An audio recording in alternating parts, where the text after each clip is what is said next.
Good afternoon. Welcome to this webinar on DFARS, SPRS, NIST 800-171, and CMMC. My name is Kishore Vaswani. I'm the Chief Strategy Officer of ControlCase, and I really appreciate the time you've taken today to attend this really interesting webinar for companies, especially who are part of the defense industrial base and serve the Department of Defense. A few housekeeping items before we get started today. The webinar is expected to run between 20 and 30 minutes. We will have time for a couple of questions, and beyond that, any other questions that are asked, we will email the responses to the person asking us those questions.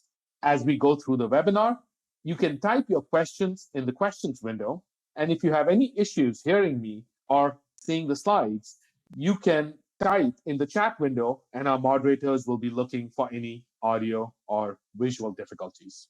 A copy of these slides will be shared with you next week, as well as this recording will be shared with you next week. Also, this webinar, along with all prior webinars on other topics like PCI and ISO, are available under the webinars section on www.controlcase.com. Again, we're very excited to have you attend this webinar on this topic on DFARS, SPRS, NIST 800-171, and CMMC. That being said, let's go ahead and get started. Our agenda today is to introduce ControlCase for a few minutes. We've all heard these acronyms, DFARS, CMMC, SPRS. We're going to talk about how do the acronyms interplay and what these are really in the overall scheme of things. Then we'll talk at a high level about the four individual topics of the webinar today, which is what is DFARS, what's NIST 800-171, what is the SPRS score, and what is CMMC. As we get towards the end, we feel it's important to let you know what you need to know and what you as companies can do today and where different regulations such as CMMC stand today. And finally, we'll have some time for a couple of questions, after which we will end this webinar and send out a copy of these slides as well as this recording next week.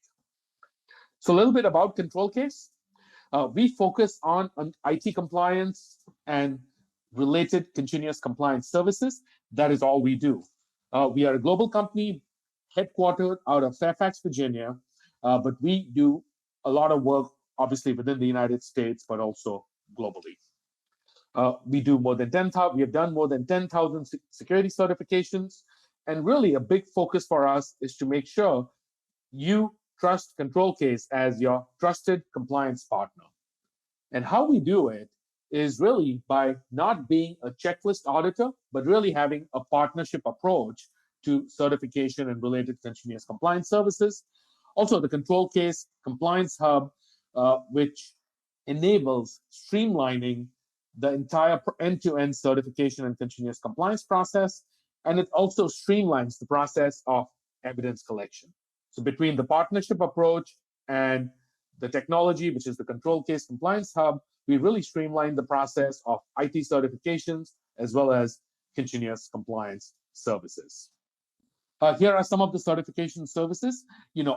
For those of you who have special interest in the federal sector or in the defense industrial base, certainly CMMC, FedRAMP, NIST 800-171, and SPRS scores are areas where ControlCase can assist you in one or multiple of these initiatives. Besides that, we also certify companies to multiple other regulations like PCI DSS, ISO 27001, and so forth.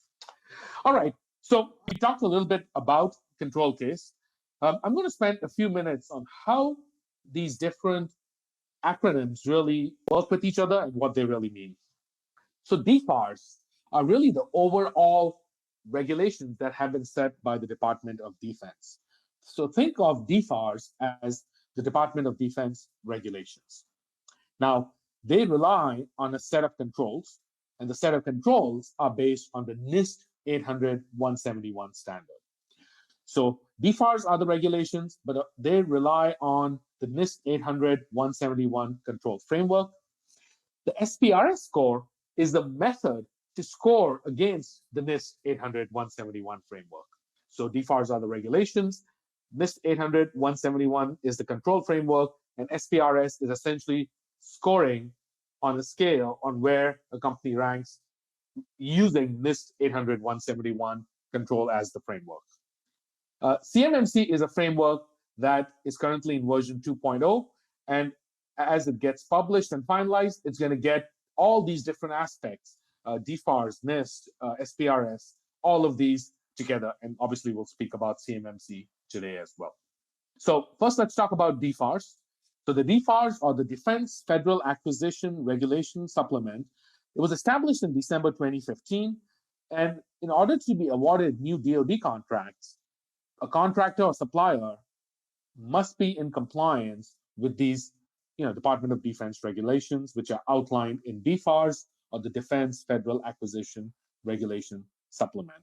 It was written and has a section that really focuses on protection of the confidentiality of the controlled, unclassified information within the defense industrial base. So I mentioned earlier, DFARS is the standard that has been published by the Department of Defense, and it really is focused on protecting confidentiality of controlled, unclassified information within the defense industrial base.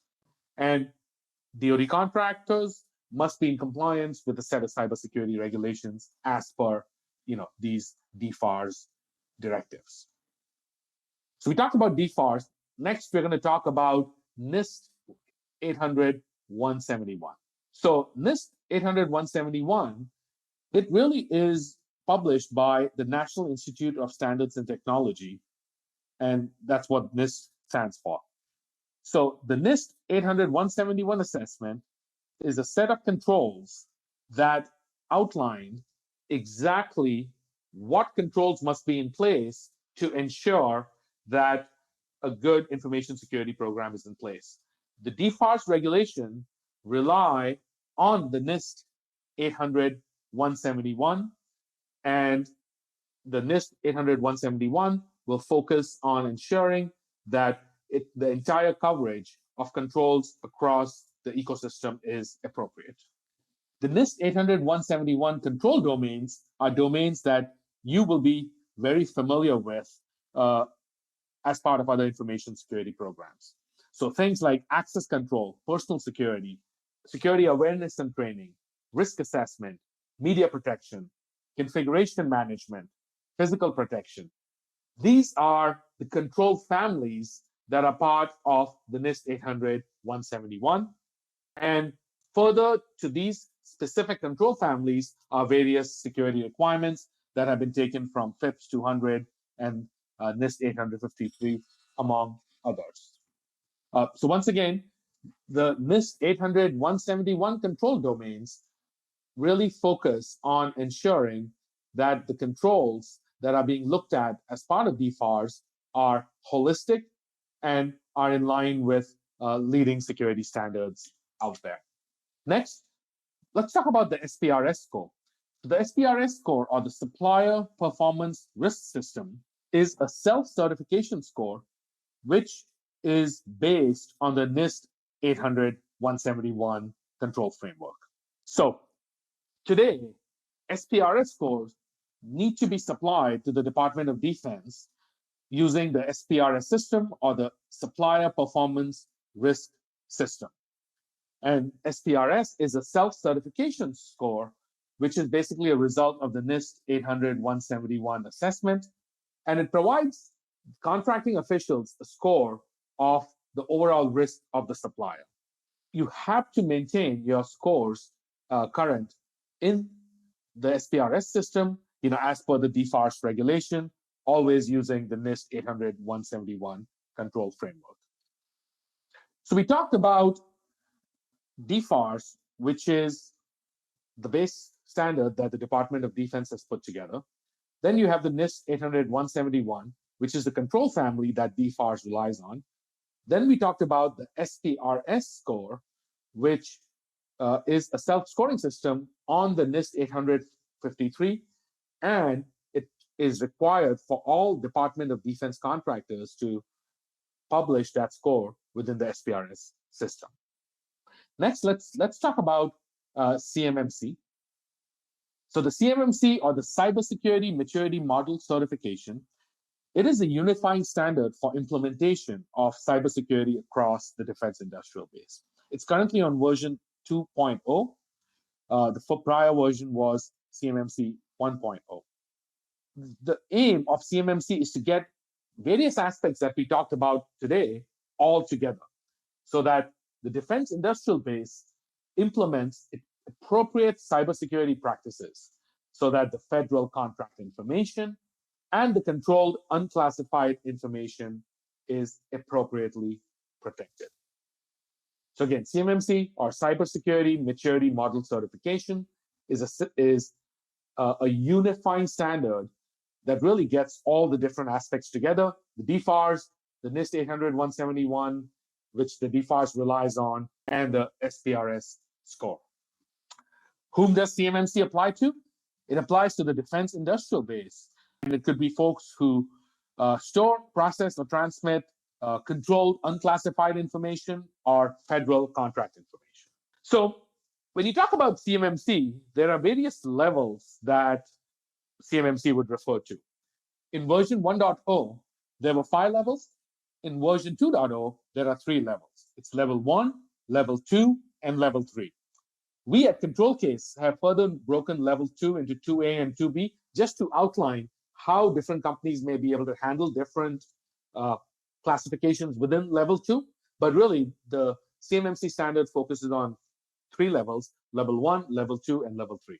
Level 1 is companies that fall in level 1 who have FCI only are required to do a self-assessment. You could always have a CMMC RPO such as ControlCase assist you with it, but level 1s are required to do a self-assessment. Level 2 can be broken into 2 buckets. So if you have CUI, then you fall under level 2 or 3, and level 2 can further be broken into 2 buckets. If the information you manage is not critical to national security and you're in level 2, then you could still do a self-assessment. The number of controls is much larger in level 2 than in level 1. Again, we as a control case, as a CMMC RPO, can assist you with that. However, if the information that you manage is critical to national security, you will then need to get an official auditor, a C3PAO assessment done once every 3 years.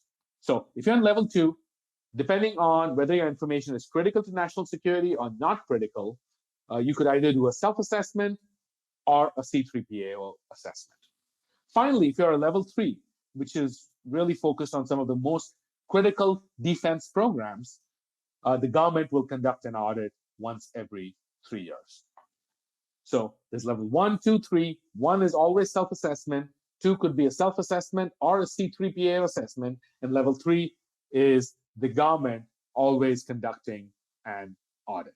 For level 1 and 2A, or for level 1 and a subset of companies that fall in level 2 and can do self-assessment, ControlCase can assist as an RPO. And the way we do it is we deploy our technology with the NIST 800-171 control. A level 1 has 17 practices. A level 2 has 110 practices. We then complete the scoping, make sure things are appropriate. After we have nailed down the scope, we do 50% review and 50% evaluation of the most important controls to your environment, especially the ones that might require remediation and could take longer. Finally, we finish the assessment and full evidence review and publish a self-assessment report, a level 1 or a level 2 self-assessment report. So we talked about CMMC, DFARS, NIST 800-171, and FedRAMP. Next, let's talk about what do you as companies need to do now.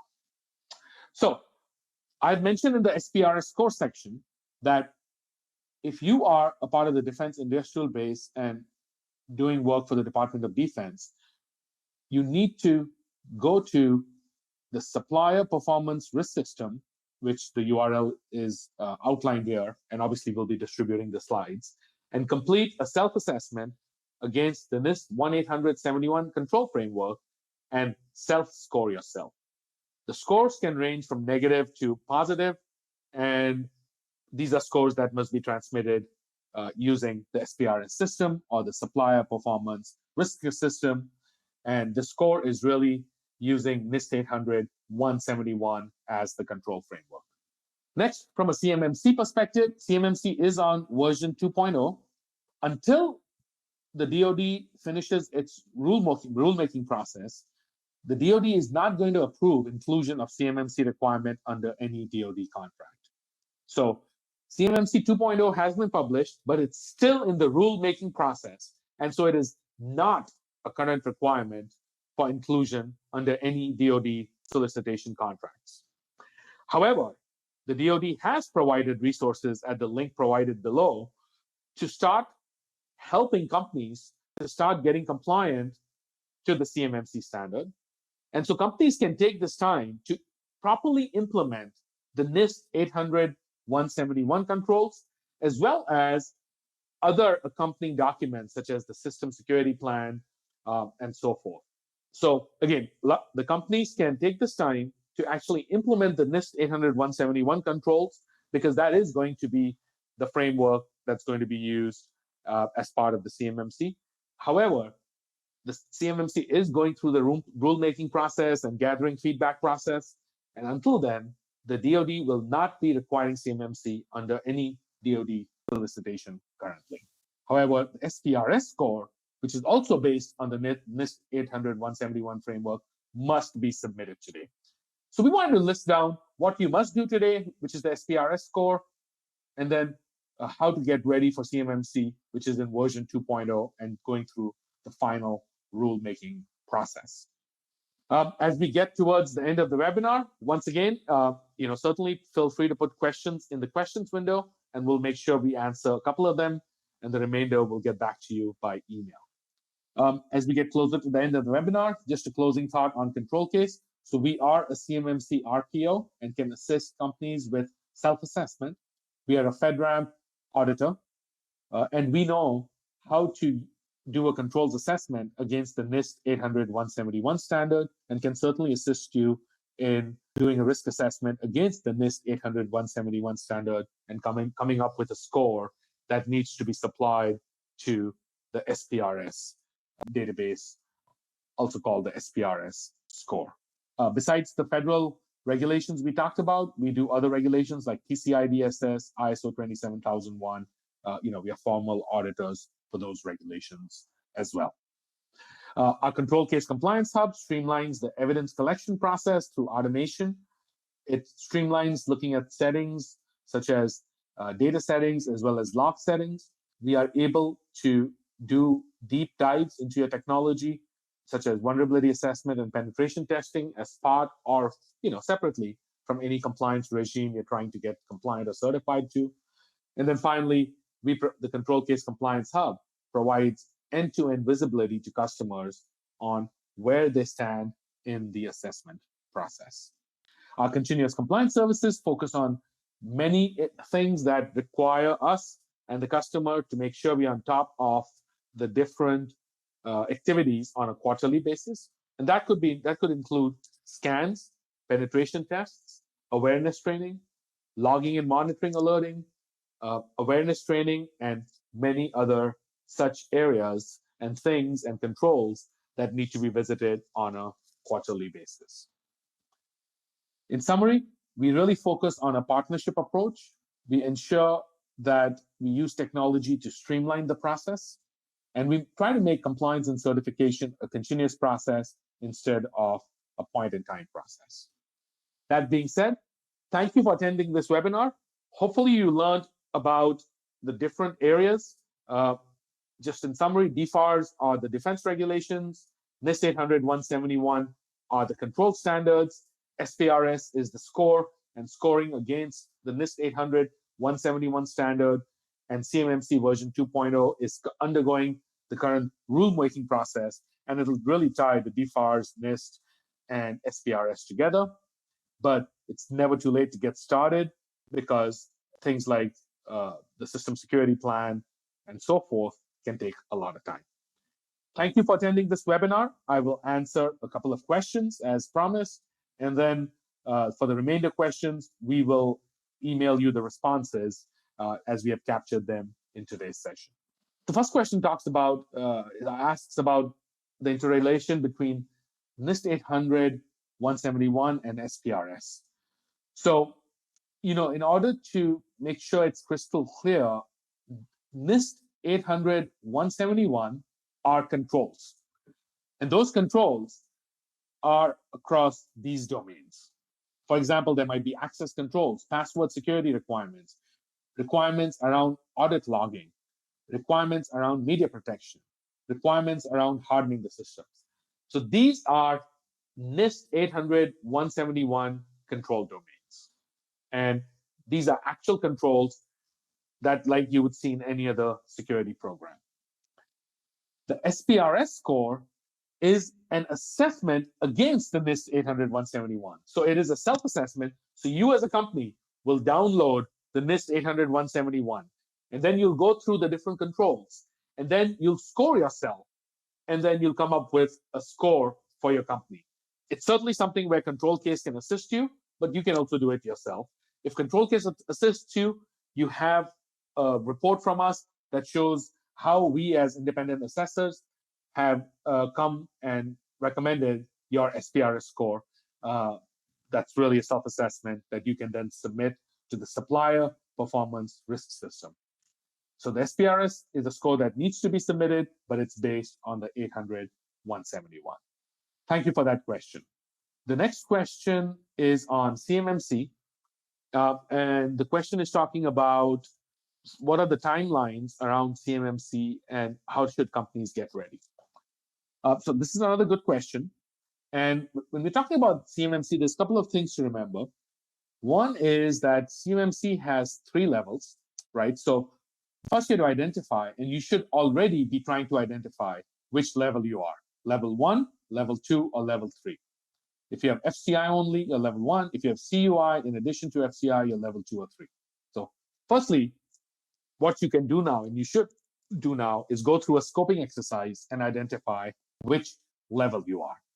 Once you have done that, then you should look at, for the appropriate level, how many NIST 800, 171 controls apply, and you should base that on the CMMC 2.0, which has been released earlier. So earlier there was CMMC 1.0, but now you should rely on CMMC 2.0 to understand that.